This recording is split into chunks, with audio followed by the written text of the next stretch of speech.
तो आज मैं बताने वाला हूँ NSNIS पटियाला जो कि पंजाब में है, वो एस्टेब्लिश है जो कि ना आपका डिप्लोमा इन स्पोर्ट्स कोचिंग कराती है। अगर आप लोग को स्पोर्ट्स कोचिंग करना है डिप्लोमा, जो कि आप ट्वेल्थ के बाद भी कर सकते हो, लेकिन अगर आपने ट्वेल्थ में कोई सा भी स्पोर्ट्स में बड़ी अचीवमेंट हो तो ही आप लोग इसके लिए अप्लाई कर सकते हो, और ट्वेल्थ पास हुए तो ही। बाकी मैं इस वीडियो में डिटेल में बताने वाला हूँ कि क्या आपका फ़ीस स्ट्रक्चर रहने वाला है, कैसे एडमिशन होगा, और कैसकी क्या क्या क्राइटेरिया होंगी जिसके लिए हम लोग सिलेक्ट हो सकते हैं। तो चलिए वीडियो को देर नहीं करते, तुरंत स्टार्ट करते हैं। पहले ये सब मिटा देता हूँ, ठीक है।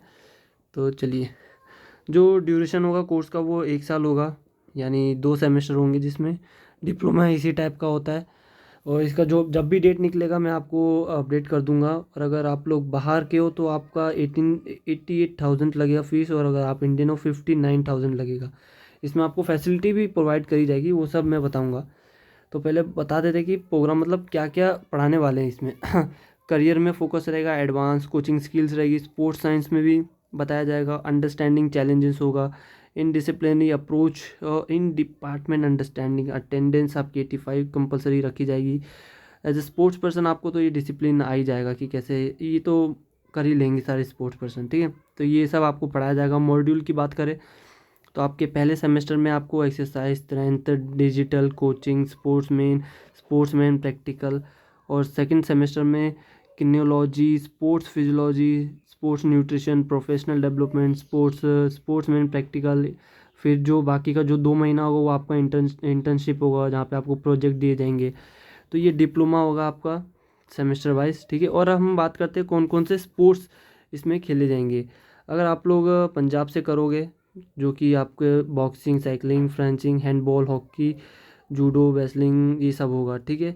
और अगर आप लोग बेंगलोर से कर रहे हो डिप्लोमा, तो athlete, badminton, basketball, hockey, kabaddi, kho kho, तो अपने स्पोर्ट्स के अकॉर्डिंग आप देख लेना कि आपके कौन कौन से जहाँ पे कर रहे हो वहाँ पे आपके स्पोर्ट्स अवेलेबल है कि नहीं, टेनिस, वॉलीबॉल।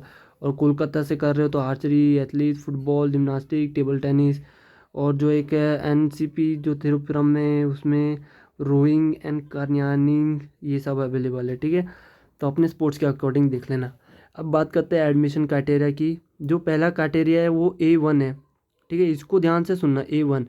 अगर आपने ट्वेल्थ पास है और ये अचीवमेंट आपके पास है तो आपका हो सकता है। और अगर ये भी नहीं है, फिर आप अगर कैटेगरी A2 में आते हैं, जिसमें ट्वेल्थ पास तो मांगा ही है, जिसमें ना आपके पास पार्टिसिपेशन होना चाहिए, मतलब आप भाग लिए होने चाहिए बस। जिसमें Olympic, senior game, Asian game, Commonwealth, youth league, जिसमें अगर आपने पार्टिसिपेट भी किया है तो भी आप एलिजिबल हो जाते हैं। अगर ये भी नहीं है, कैटेगरी B भी आती है, जिसमें आपके पास ग्रेजुएशन होना चाहिए, यानी ट्वेल्थ ट्वेल्थ भी चलेगा। ट्वेल्थ है।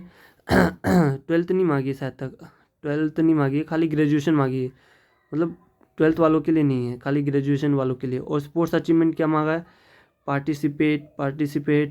पार्टिसिपेट किया होना चाहिए नेशनल गेम में, खेलो इंडिया यूनिवर्सिटी में, और जूनियर यूथ नेशनल लीग में, मतलब बड़े बड़े जो टूर्नामेंट हो उसमें ना आप पार्टिसिपेट किए होने चाहिए, तो भी आप एलिजिबल हो सकते हैं ग्रेजुएशन वाले में।